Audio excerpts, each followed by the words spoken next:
Right. So Tenable for the last 25 odd years have been in the field of managing the basic proactive security for organizations. Right. We have been in the forefront of finding out vulnerabilities in a system, misconfiguration in a system, and pretty much every security practitioner would have used our Nessus vulnerability assessment tool at some point in their uh, career.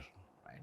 What we have done now is taken that same assessment data and we've moved it across the entire digital asset space that is there in any organization. So we've taken it from the OS and application onto the web application, onto cloud, onto OT, and in the latest version, we also have done the Active Directory security. So covering the misconfiguration and vulnerability assessment across the entire digital asset surface is what has been the primary journey of Tenable story.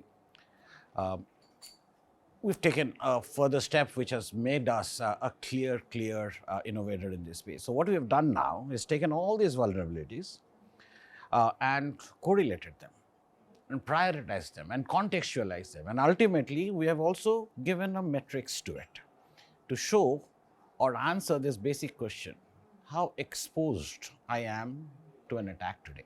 Right? And it's quite a difficult question, but I believe we've taken the first solid steps in answering, am I susceptible to an attack today and to what? Right? Defining the point is extremely critical, and that is the step that we have taken. Attacked is a post one. We are talking about how susceptible we are. If so, is my body strong enough to counter all the diseases out there? Am I doing my basic hygiene?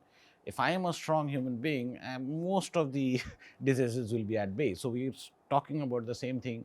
If I can maintain hygiene of my IT infrastructure as a whole, then I think we can take steps and make the detection part or the reactive security something is a little less costly, which is extremely costly today. That's exactly where my resiliency comes in, right?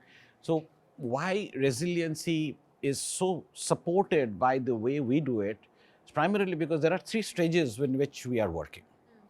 One of the stages that is, while it is the most important one, it's still an unsolved problem. That is, what are the assets that belong to me? There is no clear answer to that, right? So the first step of discovery is to know, what do I have, right? So that's the first one.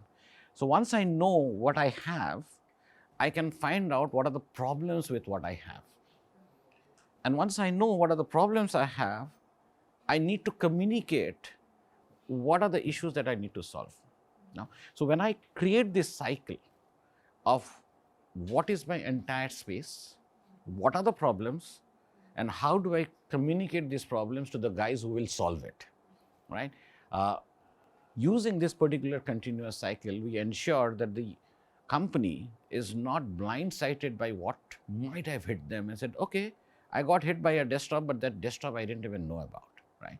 So resiliency gets extremely a boost up when I have clear data of what might be a problem when the attack actually happens, right? As I started off, right, this is the base foundation for any security, right? If I don't have a hygiene in place, if you see the trends that are happening is more happening in terms of newer attack types.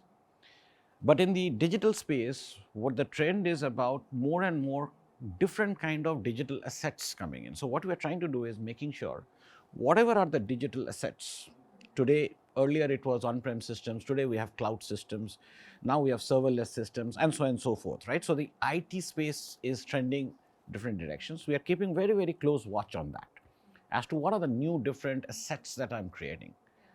One of the newer things that we saw come up so very clearly on our radar is OT assets.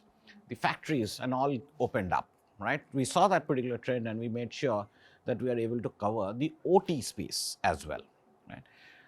The other thing that we have started seeing, and it was been around for a bit, a product by itself is as good as how it is implemented, right? If I'm not able to utilize the product correctly, there is very little realization at once. So from day zero, Tenable being a partner first company, we have ensured that we train our partners both in the implementation as well as the services. So we are heavily investing in our service partners, our education partners, our COE partners, and our MSSP partners as well. And we are going right from the partners who are handling a 100-employee company to the larger ones who are doing multinationals, right? So a lot of our focus has been on making sure that the partners are enabled, people who will deliver the solution are enabled, so that as and when customers see the need of Tenable One, they already have a roadmap of how value can be realized using this particular platform of Tenable One.